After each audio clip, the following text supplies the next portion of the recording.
What's up, amazing people? This is your virtual soul sister coming back with another witty video.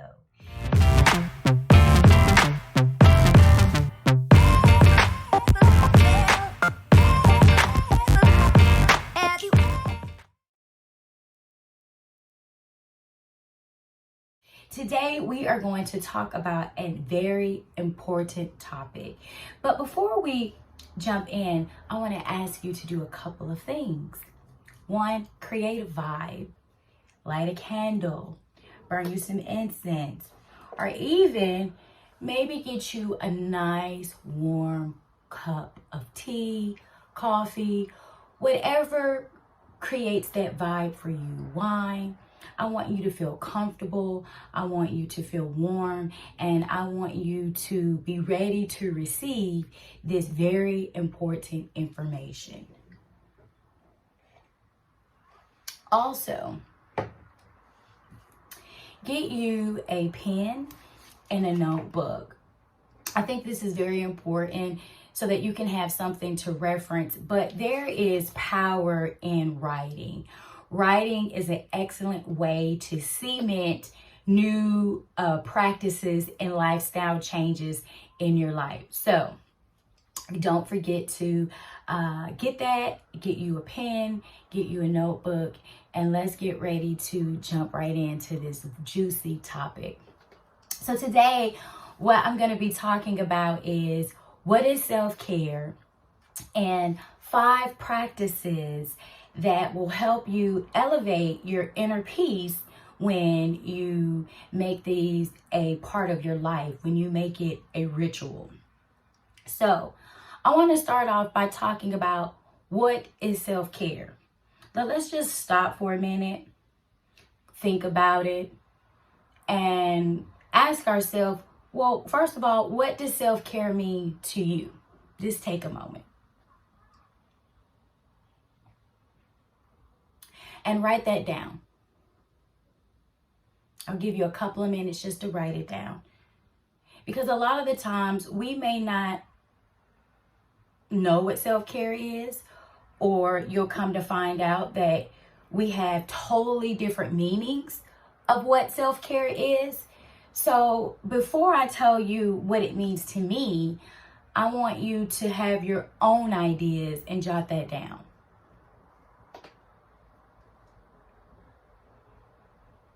Okay, so self-care is the overall action steps that we take for our well-being, okay?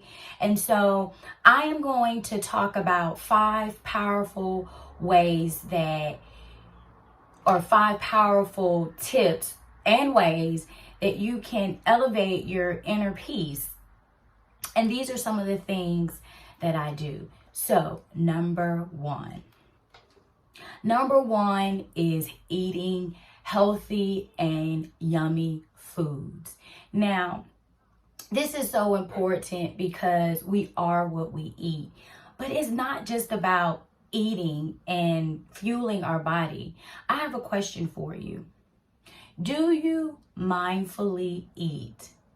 Have you ever even heard of mindful eating?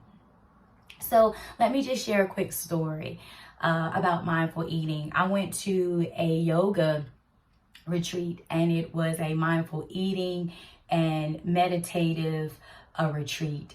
And when we were there, we had to silent eat, and we really had to practice mindful eating. And with mindful eating is that you can really enjoy the food. You can enjoy the flavors, the textures, the smells, and you can really appreciate food for all its glory, for all its sensations, and how it just feels going down your throat and into your digestive system. Another thing that I noticed about mindful eating, because it was a group of us, we miss out on these sensations and these benefits because a lot of the times when we're eating, we're distracted, we're watching TV, we're on the phone, we feel the pressure of having these conversations.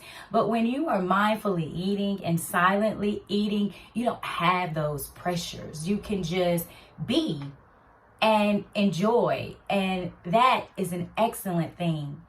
I also notice when I mindfully eat that I get full faster because I'm more aware. I'm not just throwing down food and really not enjoying it. I'm actually tuned in, tapped in into my inner GPS system, and I know when enough is enough. So number one is just feeding yourself healthy foods and practicing mindful eating and seeing how that feels. Try this just for a week and record down your thoughts in your journal. How did it make you feel? Did you feel guilty? Did you feel these sensations in your mouth? Did you see that you really enjoyed food? Foods that you thought that you didn't enjoy, you actually really enjoyed because you slowed down and mindfully ate. So that's number one. Okay. Number two is mindful movement. Movement is so important to the body. You need to move so that you can get rid of stagnant energy. That is where the term depression comes from. Depression is just energy that's just stagnant in the body and needs a release. It needs an outlet. It needs an outlet through movement. But all our bodies are different and we like different things. So what might be a mindful movement for me, such as yoga and dance, may not be a mindful movement for you. A mindful movement may look like you swimming, you taking a nice stroll in the park, you doing Pilates, you going to the gym, you taking a spin class. There's so many mindful movements.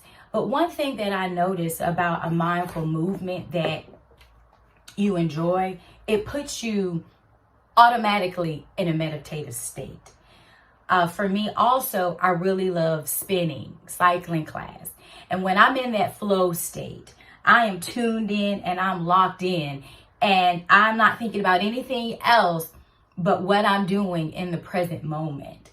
When I'm in yoga, I am focused on getting these postures right.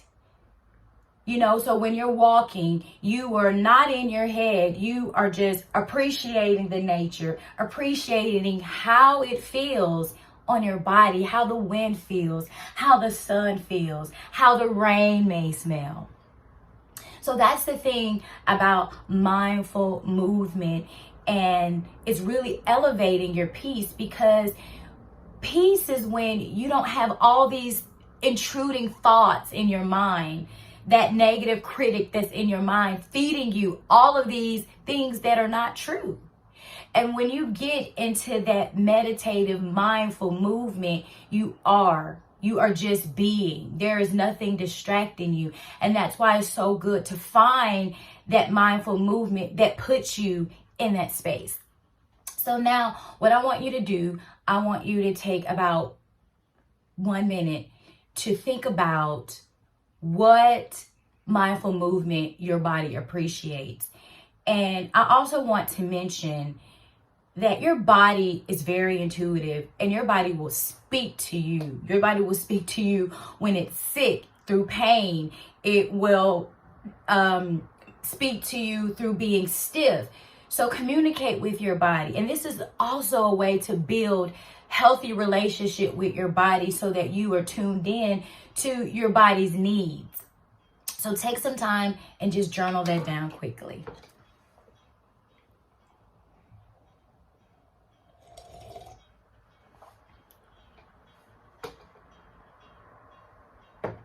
Okay, 3. Tip 3 is find things that bring you happiness. Do things that make you feel good. For me, one of my guilty pleasures is I love sleeping in on Saturday. Saturday is my day just to indulge in some delicious sleep. I work hard through the week, and that is just a guilty pleasure that I own, and I love it. And rest is good for the body. We need that rest. Find things and do things that bring you passion, that makes you feel good. Is it a spa day? Is it you connecting with a really good friend? Is it you getting massage? Do things that make you feel good inside, because you want to do more of what makes you feel good. I don't know if you heard of a person, they're like a channel, their channelers is Jerry and Esther Hicks. And they talk all about getting into that feeling good state. Because when you're in that feeling good state, you know that you are in alignment with your good, your desires, your rockets of desires that you are constantly putting out there when you are thinking. So you have to find things that make you feel good. Is it listening to music? Is it sitting at home watching a movie, Netflix, and chilling? Is it you cooking? Is it you making DIY products? What is it that makes you feel good? Is it smelling incense that just puts you in that feel good state? So I want you to take some time, and I just want you to automatically just think 3 things that makes you feel good. Okay, go.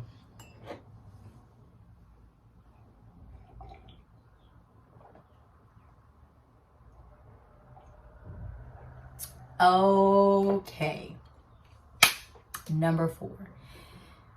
Number 4 is meditation and journaling. This is a really good way to elevate your inner peace. Meditating is reflecting, going in, thinking about things, thinking about your patterns, thinking about things that you want to do. Meditation can be two different parts of meditation. The meditative part, when I say thinking, means reflecting, that reflective part of yourself. But also meditation is a receiving of you being still and you letting certain things come. Because of a lot of things when it comes to meditation, we meditate so that we can get out of the thinking head. So I want to clear that up when I say thinking about different things. Thinking and reflecting are different things. Reflecting is really going in, being very introspective, being in that silence, processing things. That is what I mean when I say meditate.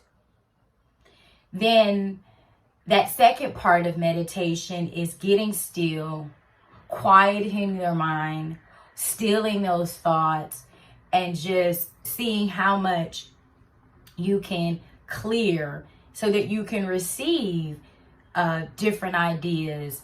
Or some people, when they meditate, they do get inspiration. They do get downloads from the higher realms.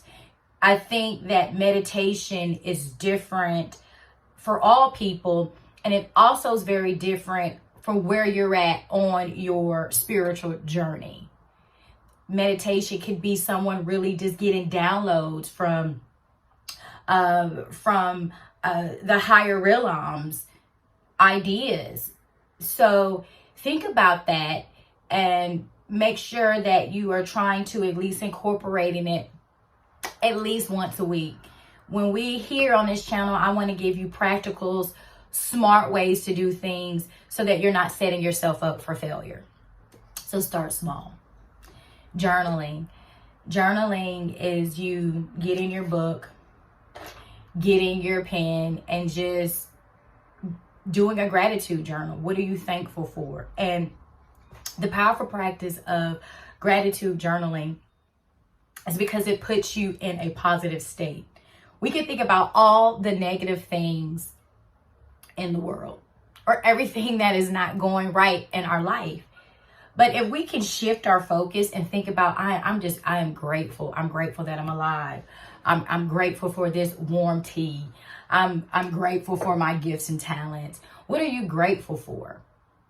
So this is a powerful practice that you can couple with, meditation. Starting off small, you can do 5-minute meditations. There's so many 5-minute meditations on Spotify and YouTube, and then you do 5 minutes of meditation, guided meditation, and then you do 5 minutes of you gratitude journaling. That's 10 minutes.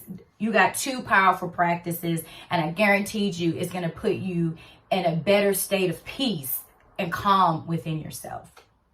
So definitely think about that and see how you can implement that in your life.